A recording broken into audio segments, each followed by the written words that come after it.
All right, so we have white king here, knight here, king here, and a pawn here, white to move. I'll turn that analysis off.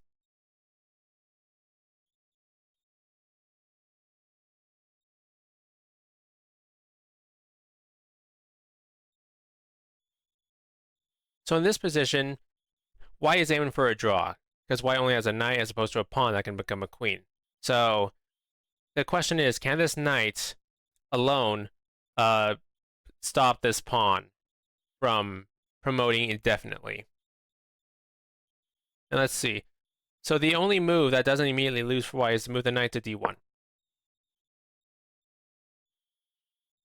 So the knight basically just has to keep control of this square at almost all times.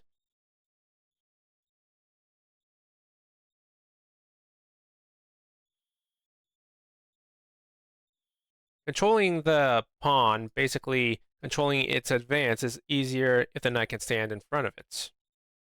Now the knight can maneuver to both sides of the pawn because this is a central pawn. It's a bit trickier if it's, say, a knight pawn or a rook pawn.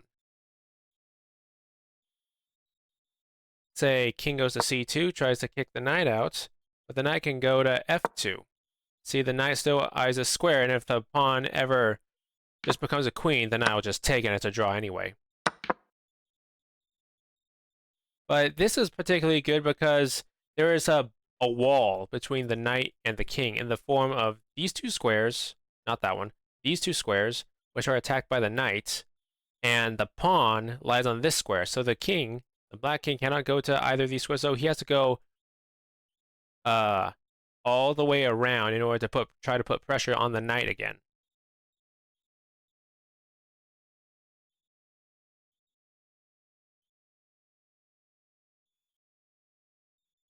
And say, for each move the black king takes, the white king can just get closer.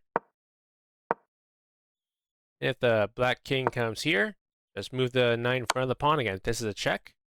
If the black king comes here, knight goes to b2. Again, there's this wall that the king would have to come back, but now our king comes here and extends the wall. And eventually our king will simply come here, and if the black king is not eyeing the d1 square, then we can just take. And this is easily a draw. But now here's a question. What if the knight cannot get in front of the pawn, but can control the promotion square? So from here, let's say if the knight comes here to d3, that gives a check and eyes this square, but the black king can come here, both attacks the knight and still eyes this square. All of that, eyeing the square might not be all that relevant. And the knight can't really do too much. If he comes here, the pawn just promotes. So that's not a great move. What about knight to e2 instead of d3? The knight is transferred to a side of the pawn. Transferred. Okay. Say the king goes to d2.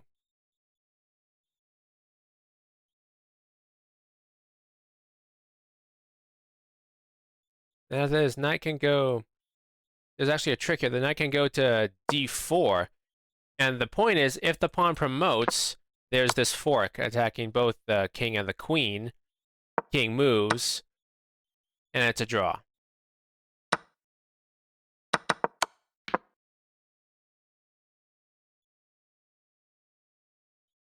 So say king goes back to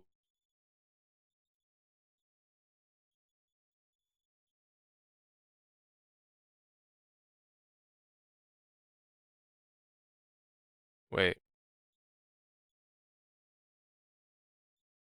Yeah, no, never mind. Yeah, the book says it's actually this is just forcing the draw outright because If the pawn promotes to queen, again, there's this knight fork, right? But if the king goes anywhere else, the knight just takes the pawn, and it's a draw anyway. However, there's another thing. What about king to d1 here? The book does cover this. In the case of d1, the knight could get to its ideal square to control the pawn from the other side. So in the case of king d1, the knight can go to play knight c3 check. Say the king goes to d2 now, then the knight goes to a2. And now we control the draw the exact same way as before. Now we have the wall again, and the king has to go around, and once he gets around, once he gets around to either a3 or b3, we just take the knight to c1, he goes here, we go here, and it's the same exact concept as before.